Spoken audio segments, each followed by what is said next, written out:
హైదరాబాద్ లో గత రాత్రి కురిసిన భారీ వర్షానికి రోడ్లన్నీ జలమయమయ్యాయి, చెరువులు తలపిస్తూ ఉన్నాయి. ఇక లేటెస్ట్ అప్డేట్స్ మా ప్రతినిధి సాయి కిరణ్ అందిస్తారు. సాయి కిరణ్. నిన్న రాత్రి హైదరాబాద్ లో కుంభవృష్టి వర్షం కురిసింది. రికార్డు స్థాయిలో దాదాపు 180 మిల్లీమీటర్ల వర్షం కురిసింది. ప్రస్తుతం మనం బల్కంపేట రైల్వే అండర్ బ్రిడ్జ్ కింద ఉన్నాం. నిన్న రాత్రి ఈ రైల్వే అండర్ బ్రిడ్జ్ పూర్తిగా కూడా మునిగిపోయింది. ఇక్కడ ఒక వ్యక్తి స్కూటీ పైన వెళ్తూ కూడా ఇందులో చిక్కుకొని మృతి చెందినటువంటి పరిస్థితి. షర్ఫుద్దీన్ అనేటువంటి వ్యక్తి కూడా ఇక్కడ చనిపోయాడు. కాసేపటి క్రితమే అతని స్కూటీని కూడా ఇక్కడ నుంచి తరలించారు. నిన్న రాత్రి చాలా చోట్ల కూడా మొత్తం హైదరాబాద్ మొత్తం కూడా మునిగిపోయింది. ఎక్కడికక్కడ కాలనీలన్నీ కూడా వాటర్తో జలమయమైపోయినటువంటి పరిస్థితి ఉంది. సో చిన్నపాటి వర్షం కూడా కాదు, దాదాపు 180 మిల్లీమీటర్ల వర్షం హైదరాబాద్ లో రికార్డు స్థాయి వర్షంగా కూడా చెప్తున్నారు అధికారులు. సో ప్రస్తుతం ఇక్కడ స్థానిక కార్పొరేటర్ కూడా ఉన్నారు. మేడం, ఇక్కడ నిన్న ఒక వ్యక్తి వర్షం వల్ల ఇక్కడ చిక్కుకొని చనిపోయాడు. ఇక్కడ ఉండేటువంటి పరిస్థితి ఏంటి అసలు? ఇది చాలా విచారించాల్సిన విషయము. ఎందుకంటే ఏదైతే ఈ ఫ్లో ఉందో ఆ స్పీడ్కి తట్టుకోలేనంత ప్రెషర్లో ఉండడం అన్నది చిన్న విషయం కాదు. ఎందుకంటే కాకపోతే వర్షం అన్నది ప్రకృతితో వచ్చింది, కానీ ట్రాఫిక్ బ్యారికేడ్లు లేకపోవడం వల్లనే అతను ఇక్కడికి వచ్చాడు. సదుపాయాలు ఏర్పాటు చేయాల్సిన అవసరం. ఎందుకంటే ఈ వర్షం ఇప్పుడు కాదు, గత 2 నెలల నుంచి రావటం జరుగుతుంది.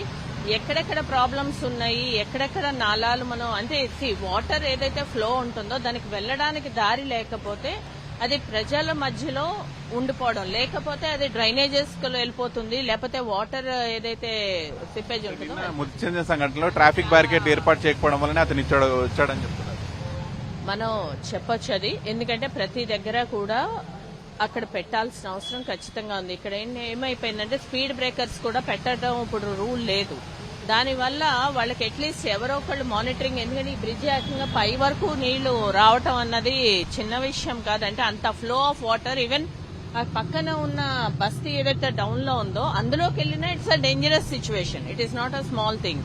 సో ఆ విషయంలో ఒక మనిషి చనిపోవడం అన్నది చాలా బాధాకరమైన విషయము. ఎందుకంటే మనం చూస్తున్నటువంటి ఏదైతే రైల్వే అండర్ బ్రిడ్జ్ ఇది పూర్తిగా ఇంత స్థాయిలో నీళ్లు వచ్చాయి. వచ్చిన తర్వాత ఇక్కడికి ట్రాఫిక్ బ్యారికేడ్లు ఏర్పాటు చేయకపోవడంతో అతను ఇందులో నుంచి వెళ్ళొచ్చు అనేటువంటి అనుకున్నాడు, కానీ ఇందులోనే చిక్కుకుపోయాడు. ఈ వర్షంలో ఇది మొత్తం కూడా నిన్న రాత్రి నిండిపోయి ఉంది. అయితే నిన్న నైట్ వర్షం తగ్గడంతో వాటర్ అన్ని కూడా వెళ్లిపోయినటువంటి పరిస్థితి. అయితే చనిపోయినటువంటి వ్యక్తి పేరు కూడా షరీఫుద్దీన్.